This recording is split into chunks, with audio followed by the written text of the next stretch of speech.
Hi everyone, welcome to this reading. Let's see what the cards have for us today. Sorry for my not showing up for the live reading this evening. It's on my mind. I'll make sure I do it at some point during the next few days, probably tomorrow, because of how honestly regretful I feel about not getting around to it today.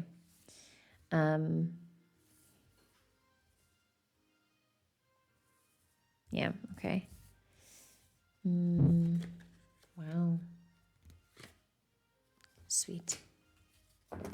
Thank you. We have the Four of Cups. Ooh, surprise. We have the Four of Cups and the Seven of Swords as the intro energy. This is pretty much where I'm at, if I'm being quite honest. I know I spoke on it in previous readings, and I tend to say it often every time I say the Four of Cups, that the solve, just the messaging that always comes for me with this card, the solve for apathy is gratitude. But now, sometimes there's a stage of apathy where not even gratitude helps. And it feels, this emotion paired with the sense of what this Neptune in tropical Aries transit has brought.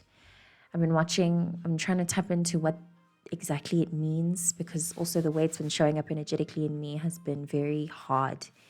And it feels like I feel stronger, honestly, but I also do feel stronger at a cost.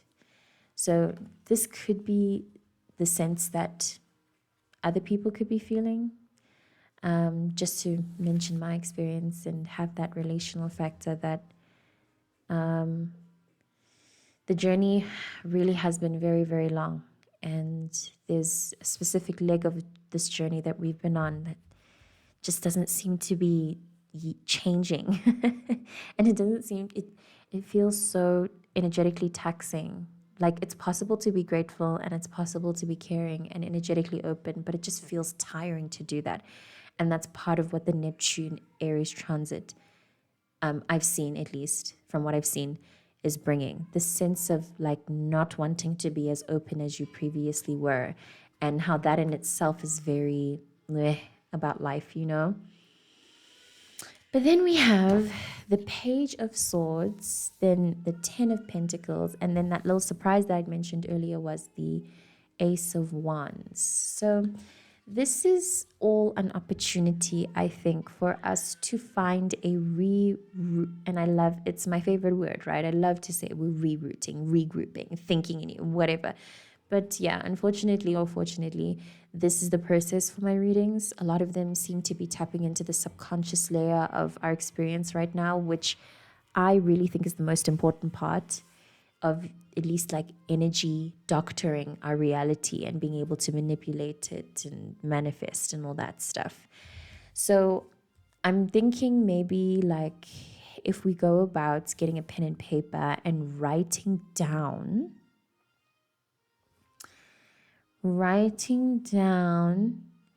what we would like or maybe we could start simple, because this is also a sense of being disconnected from a sense of joy. I'm getting like a disconnection from a sense of joy and expansive openness, and being brave enough to be open and to feel things and touch things and trust things, try new things. This is also giving the Leo full moon theme, tropical Leo, that we are approaching on the 1st of Feb. So we could try writing down things that make you happy. Write down activities or simple, really, really simple things that make you happy. If you look at the list, there might be a thread in all of those things. There might be a common thread in all of them that connects to what you really value in life, like what's truly important to you, so that you can start better moving from that place, from a place of being connected with what makes you happy. Then once that list is done, or you can keep adding to it, every day you make sure you engage with something on that list to combat these feelings of apathy and to start being more strategic and intentional about what it is that you want to bring forth in your life in the long term, because we're all reaching that, hopefully, God willing. You are of the mind that you are going to live a full and long life. What kind of fulfillment would you have sourced at the end of your life, you know? I imagine a lot that when I'm in this stage and I'm old and regardless of whatever I've done, I can really feel the sense of that version of me reaching back and saying, just do it. Whatever it is, just do it, you know? Don't make sure you get to this stage not having any regret about and with the appearance of this card, it could specifically be about not enjoying or appreciating what you have while you have it. That's a big sense. That's a big sense that I feel, not just from the much older version of myself, but literally from the next phase version of myself. I can feel as time passes how much I'll miss what is going on around me. So that could help in finding a deeper appreciation for the moment. Appreciation for the moment. Nine of Pentacles, then the Empress, then the Chariot. So beautiful. So beautiful. The 10, the 9, and the 10 of Cups. Yes. This is a perfect progression. Like a step ladder of a thing. We're just going along our merry ways. You know what I mean? Sorry. Everything that's happening, it really is meant to be happening the way it is. And another thing that's also really cool, that's like energetically significant, that literally just needs your intention. And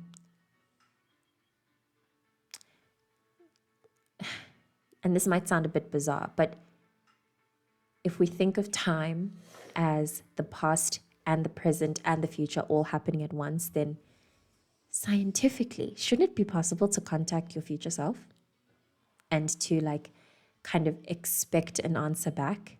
So I don't actually know where I got this from, but this is part of the science of making it true. This to me makes sense on a logical level. Because the past and the present and the future exist all at once.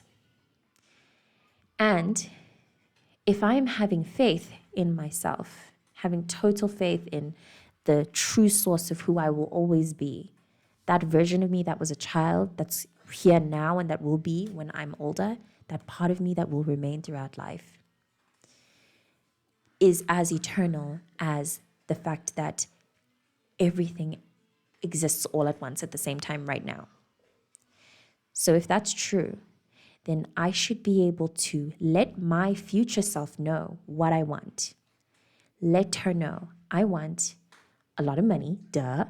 I want a big property. I want a farm. I want a little ecosystem. I want to build with my friends and da da da da da. List all that stuff. Again, because everything exists all at once, it's already true.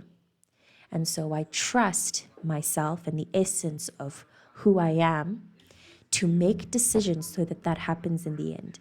But I have to trust myself, right? I have to trust every version of myself. I have to trust even my future self.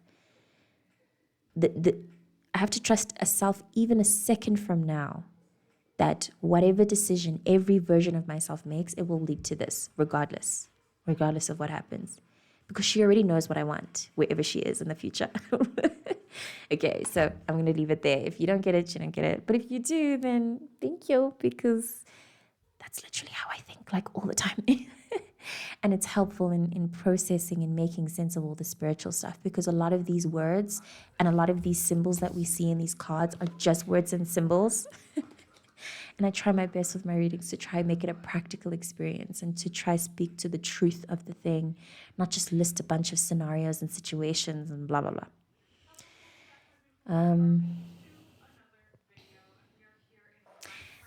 I feel called to speak to the softies and the ones that like to overstretch in the name of compassion and giving and all of that. Pisces placements, also Scorpio placements, 12th house, the people that like to overgive, even people who have claimed overgiving as part of like a spiritual practice. I've done that. We need to lock in now about who we overgive to. Very sweet side, but it needs to tone down a little. We need to start getting smart about how we spend our energy. We do need to start being more exclusive. You do need to start being more exclusive with your energy. Start being picky about, I've said this before, who you let contact you, the calls you answer, the time you give to people.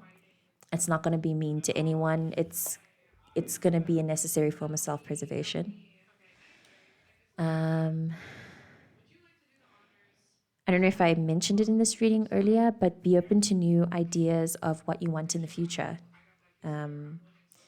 Be open to having a more expansive understanding of what is abundance to you and what is like rich and what legacy means and what you want to leave for your future. If you want to leave a legacy, because that's also chill. Like you can just be in and out because you could be dead anyway. So it doesn't really matter. Start to think about your mortality in the like human sense. I don't know how else to put that. That's not about like worrying about your will and stuff, and don't start getting, it's not about that. It's more about like what will fill your soul, what will really fill your heart up by the end of your life. What will you feel like, oh, I'm glad I did that, you know what I mean? Think about it. Think about it. Be open to it coming in the form of just random thoughts, hey? Like before bed, before breakfast, even while you're watching this video, maybe something's already happening. And obviously, I'll continue to be grateful. Try your best. It doesn't seem like it's a very easy time for us. Like I said, I've been watching videos about the Neptune Aries transit, and it points towards there being a spiritual stress on us. But it will make us stronger in the end. It's very good for our souls, like medicine. We can do it. And I hope that you can feel that. I hope you see the long term of your living experience and how fulfilling it is to have it be as long as possible. Life is beautiful. It really is. Thank you for watching. I really hope that was helpful. I really hope it was helpful. I always do. I'll see you in the next one.